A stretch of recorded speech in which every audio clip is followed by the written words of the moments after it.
Let me take you back to that night. The night I discovered that karaoke is less about singing and more about survival. The air was thick with anticipation, and the smell of spilled cranberry vodka. Somewhere between sticky bar tops and flickering pink neon, I found myself clutching a microphone, trembling slightly, like a sinner before confession. But I wasn't there to repent. Not really. I was there for something stranger. Call it boredom, call it protest. Call it the peculiar freedom that comes from knowing no one in this room will remember your name, but everyone will remember your voice, if only for the wrong reasons. The screen flashed. God is a woman.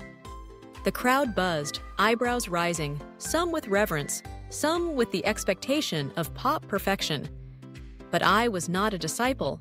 I'm not even a believer. Not in gods, not in idols, especially not in those crowned by top 40 charts and 1,000 Instagram filters. I don't worship at the altar of the pop messiah, no matter how high her ponytail soars. So I took a breath, and I let out the most unholy sound to ever haunt a karaoke lounge. Not a note, but a bleat. Not a melody, but a wail. I sang it. No, I screamed it. Like a goat in heat, like a dog begging for the last bite of cheeseburger, like Beyoncé's wayward cousin auditioning for a place in the petting zoo. It wasn't about disrespect. No, this was about liberation. About refusing to be another voice in the choir, warbling along to the sacred script. They say karaoke is sacred, but I say, sacred is what you survive. As my voice cracked and soared, as I bawed and yelped, the room reacted. Gasps, whispers. The sacred flock unsettled, their devotion disturbed. Someone hissed from the bar, "Show some respect!"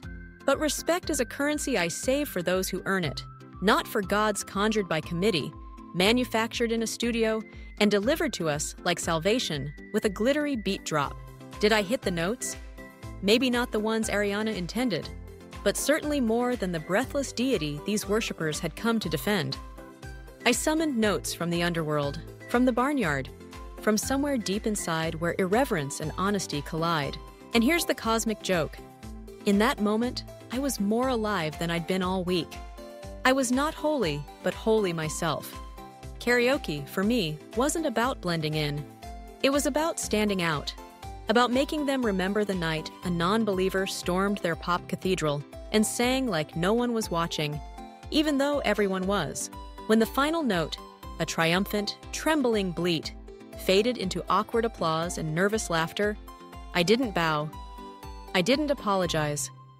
I simply handed back the mic, grinning. Because I survived. Not just the song, not just the judgmental stares, but the pressure to worship, the pressure to conform, the pressure to pretend that some songs are untouchable, that some gods demand our silence and awe. But that night I learned something. Karaoke is not a temple, it's a battlefield. And the only thing sacred about it is the courage it takes to stand up, sing out, and refuse to bow to anyone's idea of perfection. So sing like a goat, wail like a dog, survive your own confession.